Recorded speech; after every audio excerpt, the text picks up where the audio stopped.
चलिए दोस्तों, खेसारी लाल जब भी रहते हैं कोई चीज़ में तो बवाल और धमाल मचाते ही रहते हैं। इसी वीडियो में शुरू से लेकर अंत तक बना रहिए और हम हमेशा ऐसा वीडियो न्यू इन्फॉर्मेशन जितना जल्दी लाने को मैं प्रयास करता हूं आप लोगों तक।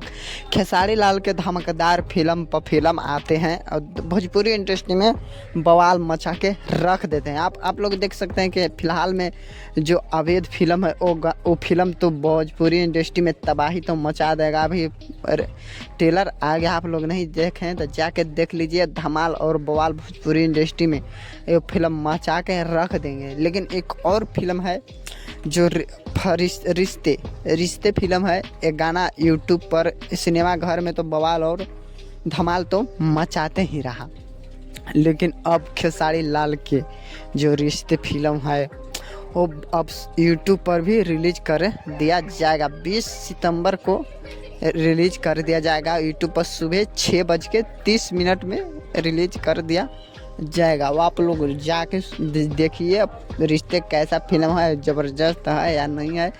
और हम हमेशा ऐसा वीडियो न्यू इन्फॉर्मेशन जितना जल्दी लाने को मैं प्रयास करता हूँ आप लोगों तक। पूरा वीडियो देखने के लिए आप लोगों को धन्यवाद।